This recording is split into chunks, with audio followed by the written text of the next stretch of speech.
excited to present this panel. This panel is all about the art and the science of getting buy-in. As we were working through this, it became just this fascinating exercise for me from the vendor perspective. So much more goes into what each of you collectively have to do to gain buy-in from executives, from frontline teams, than I think what I expected. So I hope everyone can pull some great information out of this. We'll keep it conversational, keep it practical, bringing in real life examples and things like that. But I'll let my panel start with introductions. Megan, if you could kick us off. Yeah, so I was up here earlier, but Megan Kwon, Director of Digital Customer Communications at Loblaw Companies. Cool. Hi, Margaret Maio. I'm 15 years lifecycle marketing, driving engagement, retention, and growth for many companies, but most recently was head of lifecycle marketing at Weight Watchers. Prior to that was in media, working on the agency side and client side for Condé Nast and Hearst, working on titles like The New Yorker and Vanity Fair, Vogue, to name a few. We're gonna start with an icebreaker. Buy-in isn't something that just occurs in our professional lives. Buy-in is something that also obviously occurs in our personal lives. So I'm curious to get each of your takes on a creative way that you have had to get buy-in from a spouse or a partner to make a personal purchase. Megan, I'll start with you. So my partner and I just bought a house earlier this year, so we've been bringing... Congrats. Cheers. We've been bringing a couple of households together, but right now we're in a very tit for tat. One for you, one for me. Negotiations, so sometimes it's very functional and other times it's, a new toy for someone. I love that. That's completely how my relationship works. We were very tit for tat. Margaret, how about you? Yeah, well, it was around our 15-year-old couch, and basically my husband thought it was absolutely fine, and really I had to do kind of a pilot of sorts and bring him to a showroom, sit him on the actual couch we were going to buy, and then he realized we were basically been sitting on a cot, for the last 15 years. And to this day, people come to our house and the couch is very firm. Because what we had been sitting on for 15 years definitely was not cutting it anymore. So ultimately got the buy-in. That's hilarious. It's just further evidence that women are playing chess and guys are just playing checkers. That's brilliant. Stay away from my wife. I love it. All right, Megan, let's start with you. So in a large enterprise, executive approval is often a requirement before resources are allocated. How do you build confidence at the executive level when you're introducing a new strategy or a new technology? Yeah, for us, obviously our executive team is very much ingrained in the day-to-day of our business operations. So they're no strangers to the trends, the stats, the what's what of what's going on in the business.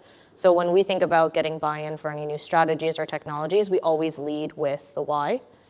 We always lead with the value first. Without a doubt, the financial side of things is also very important. Our operators and our business leaders want to know that we're mitigating or being responsible around risk. So we always lead with the value first, and then tell the story through the financials and the data to back up the story that we're trying to tell. And that really helps us round out the narrative when we're trying to sell in anything net new. I love that. It completely makes sense to me.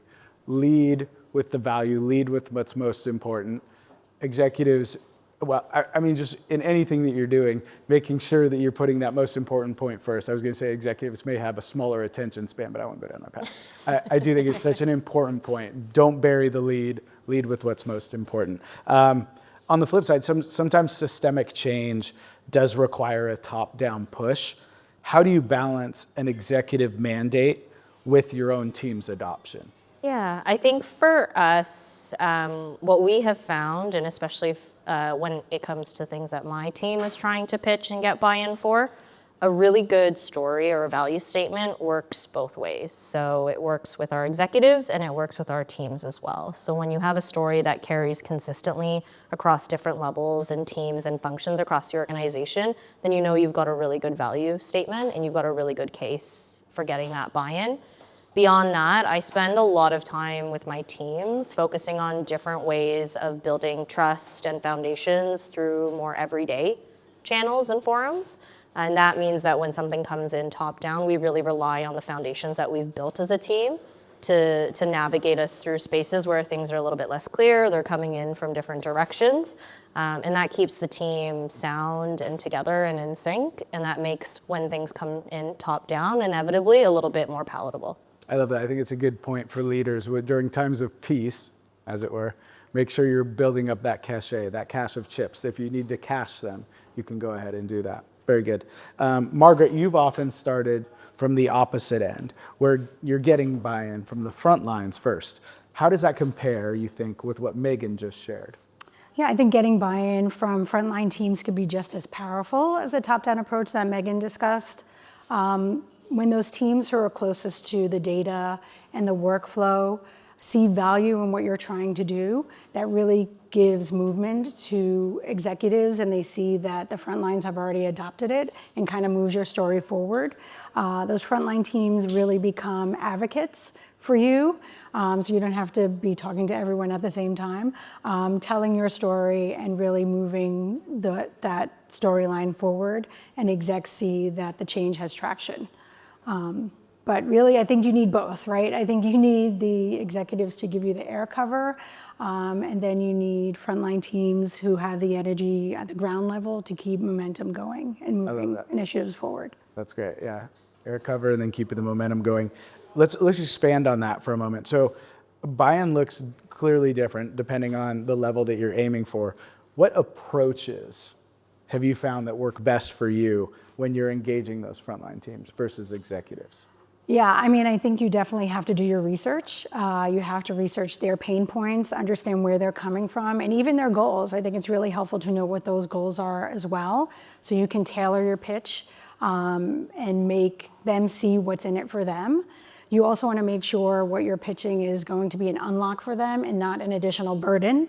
As we know, a lot of teams are stretched, and you don't want them to think like, well, this is another thing that I have to do for Margaret, right? You want them to be like, no, this is going to help you with your goal. It's really going to get you where you're going to need to be and really help move the business forward. Yeah. Yeah, I think teams can get bogged down in that sense of, we've done this before, they have change fatigue, and it's so difficult to overcome that. So it's a very valid point. And with change fatigue, I think you also have to acknowledge what did it work in the past, right? You can't just ignore what happened and really talk through like, okay, maybe this didn't work, but now this is going to work, and hopefully it is going to work for you. I can hear my team high-fiving in the back. That's such a valid point. Can you share an example? Let's kind of stay in this change fatigue world.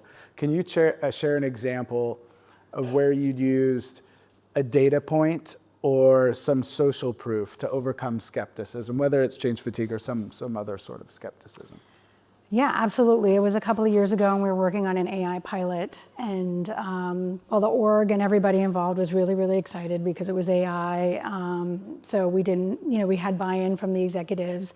When it got to our engineering teams, they were really giving some pushback because it was going to be like not an insignificant amount of lift for them. So in doing our due diligence with the AI vendor that we were going to use, we realized that our ESP had also done a pilot with them. So we were able to use that as leverage and reduce kind of the friction and the pushback that we were getting. And they were able to talk through with the ESP, kind of find a way in that was better than what they had initially thought, and that removed kind of the block, and we were able to move forward with it. It's a great takeaway. I love that you leverage this third party, the ESP in this case. Yes. To prove to engineering that the lift could actually be less than expected. An important reminder for engineering at times. Megan, how about you? Have you had similar points where you've had to use data points or social proof to overcome skepticism internally? Yeah, for us internally, data proof points are really important. My team is incredibly cross-collaborative. We don't have like a fully insular team where we're fully staffed for all the different support pieces that we need. So we partner very closely with analytics, data teams. We have developer teams that sit adjacent to us. And so when it comes to building momentum against any sort of work or requiring any sort of support, We do use data to create that context for our partners. So if we need to create urgency around troubleshooting an issue with any of our transactional notifications, or if, let's say, an experience isn't as we intended and we need eyes on it, or we have something completely net new that's coming into market and we need adjacent support, we use data to bring that context into a space where our partners understand what they're working towards, the value of what's happening, and how they can see themselves in the work that's actually being done. And that creates a lot of partnership and momentum and velocity for our teams, and that's worked really well for us. Okay, great. Thank you. Let's pivot from that. We've been talking about data points and a lot of the science side of it. Let's pivot more to the art of getting buy-in. And storytelling can be central to getting buy-in. So what's a key storytelling element that you always include in your pitch, whether it's some sort of anecdote or a visual aid? I'll let you go first, Megan. So at Loblaws, we are very visual as an organization, I'll say. So whether it's a memo or a coda page or a slide, we always have some sort of physical artifact that we can distribute out. And within that, we always lead with metrics for our stories. So there's always a leading KPI or a goal that we're trying to orient ourselves around. And then from there, it really comes down to all the supporting pieces. So we do our best to be as concise as we can and bring in both internal and external sources of data if we need to. But if we need to be as succinct as possible, it's really like one visual with a core KPI that's really grounding our business case. And we use that to really create and socialize the things that we're looking to get buy-in for. Like that. It's very relevant. Using that KPI, building the visual around that. That's a great takeaway. Margaret, how about you? A storytelling element that you always include in your pitches. Yeah, I think for us, especially coming from a place like Weight Watchers, any kind of emotional storytelling that you can do really brings execs and frontline teams in, and that's what why most people are working there, because we believe in personal stories. So bringing any kind of emotional resonance to that, whether it be customer journey story or frontline stories, really helps. I also think when you're giving out data tidbits, it's really useful whether you're doing it in Slack or email. But I've had success in creating specific Slack channels just for this initiative that I'm putting forth. We know everybody loves a new Slack channel. But it becomes a place where you can really celebrate wins and honor those teams who have helped you get to where you need to be and make sure you're publicly thanking them. I also have done that on LinkedIn. I think that's also important. People love to have something on LinkedIn that they can share. And that's really gone far in like getting teams buy-in and also giving them something that they can talk about and spark pride in what you're doing. I love that. Celebrating those wins is so important and such an important part of the storytelling piece. So now we've kind of established that we've created a baseline for success. How do you decide when something is successful enough that it's going to warrant more resources? Yeah, well, I think obviously if your pilot is beating your control, that's a no-brainer. And obviously if you've set those KPIs up and you're watching them and you're seeing hopefully the numbers that you want to see. I also think you need to test scalability early. You need to make sure that you can replicate the use case across other use cases or other parts of the org for sure. And then if that success is repeatable, you want to be able to push for a broader rollout. Very good. Megan, how about you? How do you know at Loblaw when it's time to push for more resources? Yeah, we, before anything, we always have a measurement plan in place. So that is an exercise and a step that we take prior to anything launching, whether it's an MVP for a strategy, whether it's a simple A/B test, or if it's a net new program. We always have an intentional plan of action that we have before we head into any sort of launch mode. And within that, we actually have milestones articulated. So what are we looking for? When are we looking for it? We are really intentional about the signals we're looking for when we go into a pilot or an MVP. And then from there, we use those milestones that we've laid out to assess, are we good? Do we go forward? Do we need to try it again? So there's a lot that we put in place up front, and then we'd be as adaptable and nimble as we can throughout the initial phase. And that gives us enough usually to make the call. How long does Loblaw give a pilot program before you determine that it's a successful or it's something you need to abandon? It does really depend, but we are a pretty fast-paced organization when we want to be and when we want to move into market quickly. So some of our new strategies need as little as 2 to 4 weeks.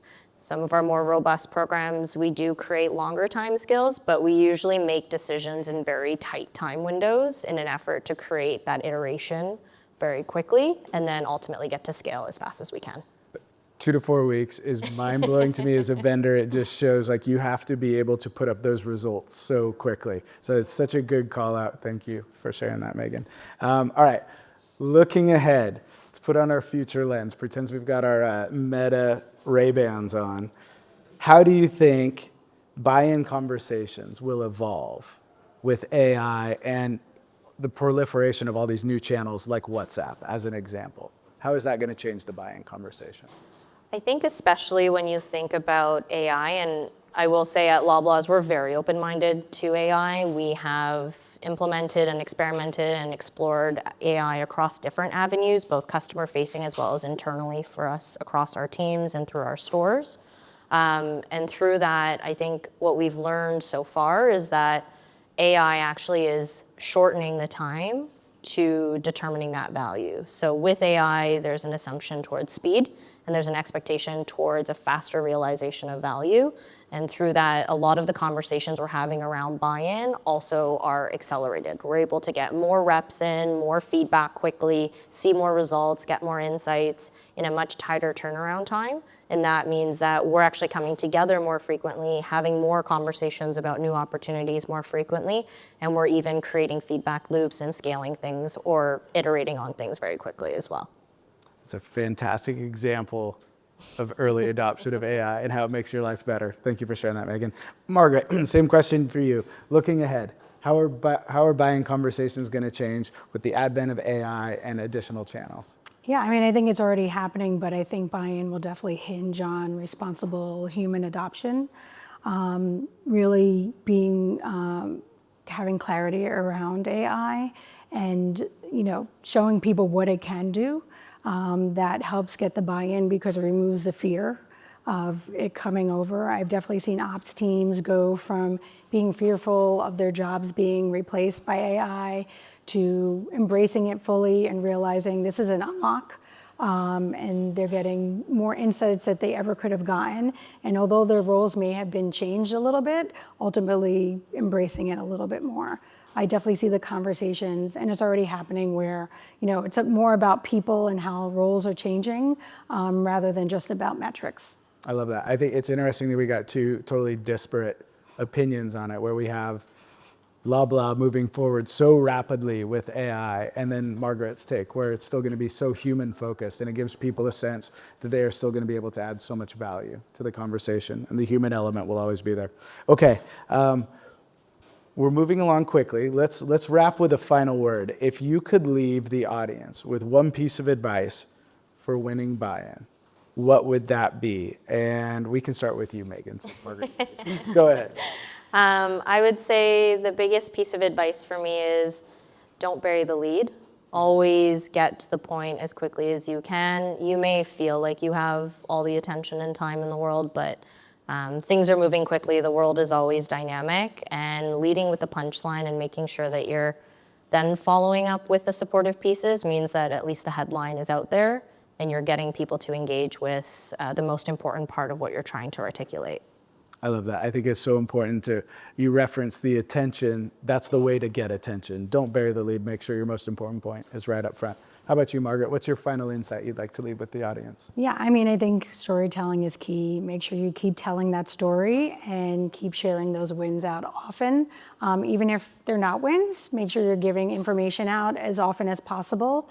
And also make sure you continue to speak to stakeholders and make them understand why the change matters, for sure. I love that. Thank you. I mean, my 3 takeaways from today: don't bury the lead. Make sure you're leading with what's most important to gain the executive or frontline buy-in that you need.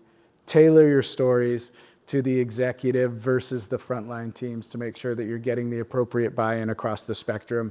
And then highlight those early wins. That storytelling component where you're highlighting what the team has done, so imperative to the future success or whatever program or technology you're adopting. So thank you to my panel. Appreciate that. That was very insightful. Thank you. Thank you.